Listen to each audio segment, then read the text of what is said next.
जब मुझसे पूछा गया कि तुम शिक्षिका हो तो मैंने कहा हाँ मैं शिक्षिका हूँ।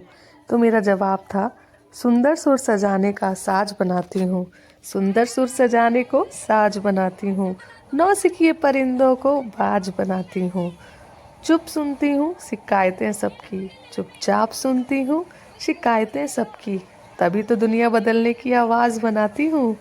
समंदर तो परखता है हौसले या कश्तियाँ, समंदर तो परखता है हौसले या कश्तियों का, और मैं डूबती हुई कश्तियों को जहाज बनाती हूँ। बनाए चाहे चांद पे कोई बुर्ज खलीफा, बनाए चाहे चांद पे कोई बुर्ज खलीफा, अरे मैं तो जनाब कच्ची ईंटों से ताज बनाती हूँ। तो hello welcome to guys, the one and only आपकी राइजिंग रूबी। तो मैं लेके आई हूँ आपके लिए एक प्यारा सा ब्लॉग मेरे प्यारे से बच्चों के साथ। अब टीचर हूँ तो टीचर का जवाब तो अपने बच्चों से ही होगा। और आप देख सकते हैं कि हमारी जर्नी हो गई है स्टार्ट अलीगढ़ टू प्रयागराज, और मेरे प्यारे प्यारे बच्चे मेरे साथ बहुत ज़्यादा खुश हैं। इनफैक्ट मैं भी बहुत ज़्यादा खुश हूँ, क्योंकि मैं सबसे ज़्यादा ट्रिप करना पसंद जो करती हूँ वो अपने बच्चों के साथ ही पसंद करती हूँ, क्योंकि उनके साथ अपने एक बचपन को जीने का एक मौका मिल जाता है और अपनी पुरानी यादों को ताज़ा करने का एक मौका मिल जाता है। और आप देख सकते हैं हम लोग गाना गाते हुए एंजॉय करते हुए अपनी सफ़र को बहुत ही आसान तरीके से जी रहे हैं। और ये हमें एक सर मिले थे जो एडवोकेट थे।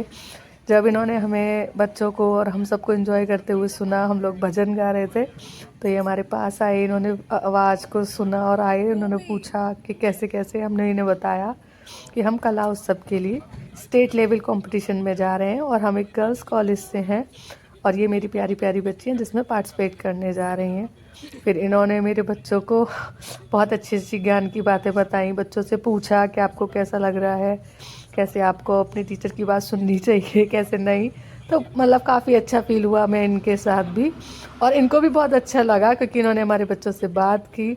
और बच्चे देख सकते हैं आप कितना ध्यान से सुन रहे हैं, जैसे सारा ज्ञान ये ले लेंगे।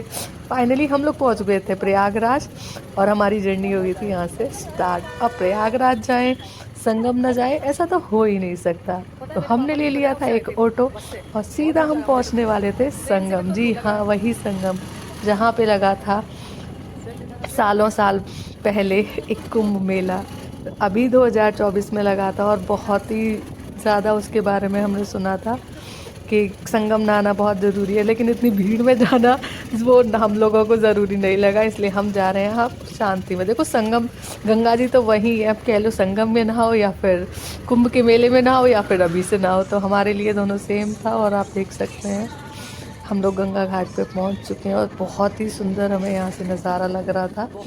तो इसी बात पे एक आपको शायरी सुना देती हूँ। हंसना और हंसाना कोशिश है मेरी, हंसना और हंसाना कोशिश है मेरी, हर कोई खुश रहे ये चाहत है मेरी। भले ही मुझे कोई याद करे ना करे, भले ही कोई मुझे याद करे ना करे, लेकिन हर अपनों को याद करना आदत है मेरी। और आई याद का नाम आए और अपने यूट्यूब इंस्टाग्राम फैमिली को ना मैं याद करूं, ऐसा हो ही नहीं सकता, क्योंकि मुझसे ज़्यादा मैं जानती हूं कि वो मुझे देखना पसंद करते हैं, सुनना पसंद करते हैं। और इसी वजह से मैं आप लोगों के लिए बहुत प्यारी प्यारी वीडियोस को बनाने की कोशिश करती हूँ और आप तक अब एक सुंदर सा मैसेज पहुँचाने की कोशिश करती हूँ। ये आप देख सकते हैं, ये है वहाँ की बर्ड जो बहुत फेमस है, और ये था अकबर का किला जो गंगा घाट के किनारे पे ही बना हुआ है। और ये पीपल का, बरगद का वो बहुत बड़ा पेड़ था जिसको हम देखने के लिए वहाँ पहुँचे थे।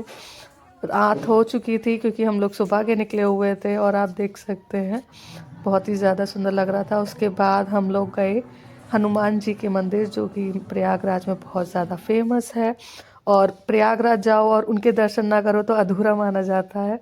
तो हम भी पहुंच गए थे, और जय श्री राम, जय हनुमान। तो आप लोग भी यहाँ से दर्शन कर सकते हैं। ये मेरे बच्चे और मैं अपने बच्चों के बिना अधूरी हूँ, इसलिए मैं उनके साथ आरती कर रही थी भगवान जी की। उसके बाद बच्चों ने एक और मंदिर को देखा जो कि मंदिर आदि मंदिर के नाम से था, और ये पूरा दक्षिण जो भारत है उसके देवी देवताओं के ऊपर बना हुआ था। और सबसे टॉपेस्ट पे आने के बाद हम यहाँ से व्यूज़ देख सकते हैं। गंगा घाट जो किनारा था वो बहुत ही सुंदर लग रहा था, और उसके बाद फिर हम लोग हमारी जर्नी ख़त्म होने को आ गई थी। और सबसे ज़्यादा फेमस हमें सबसे अच्छा लगा प्रयागराज में वो थे गोलगप्पे, और आप देख सकते हैं मैं कितनी ज़्यादा खुश हूँ। और सच में मैं बहुत ज़्यादा खुश थी क्योंकि यहाँ के जो गोलगप्पे थे ना वो मटर से मिल रहे थे, और क्योंकि हमारे अलीगढ़ में हमें आलू से मिलते हैं। और सबसे बड़ी थिंग ये थी, यहाँ पे अलीगढ़ में मिलते हैं 20 रुपए के 5 गोलगप्पे, और वहाँ मिल रहे थे 10 रुपए के 5, और सच में बहुत ज़्यादा टेस्टी थे।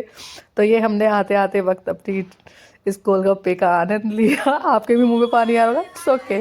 तो हमने बोला प्रयागराज को बाय बाय, और हम लोग अपनी जर्नी में ट्रेन शुरू करने वाले थे। और आप देख सकते हैं जब मेरे साथ बच्चे गए थे तो एक अलग ही रौनक थी, और अब जब आ रहे हैं तो एक अलग ही दुख सा था। मतलब ऐसा लग रहा था कि पता नहीं अब वापस कैसे जाना होगा, और मतलब हम लोग फिर ऐसे आगे जा पाएंगे या नहीं।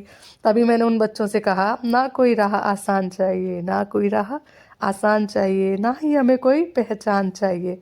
एक चीज़ मांगती हूँ मैं रोज़ भगवान से, एक चीज़ मांगती हूँ मैं हर रोज़ भगवान से, सब लोगों के चेहरे पर बस हर पल एक प्यारी सी मुस्कान चाहिए। और फाइनली मैंने उस मुस्कान को बनाते हुए सबके लिए कर दिया था खाना ऑर्डर, और खाने में हम लोगों ने पूड़ी और आलू की सब्जी थी, और फिर हम लोग लौटते पे भी इंजॉय करते हुए आ रहे थे। देखा होगा कि हमें लौटते पे भी एक दो पुलिस वाले अंकल मिले, और जिन्होंने बच्चों के साथ बहुत इन्जॉय किया, इनफैक्ट उनका वीडियो भी बनाया। मतलब हम गए थे तब भी हमें एक सर मिले, और आए हैं तब भी मिले। तो इसे कहते हैं लव, प्यार और अटेंशन। तो अगर आपको मेरा वीडियो पसंद आया तो थैंक्स फॉर वॉचिंग।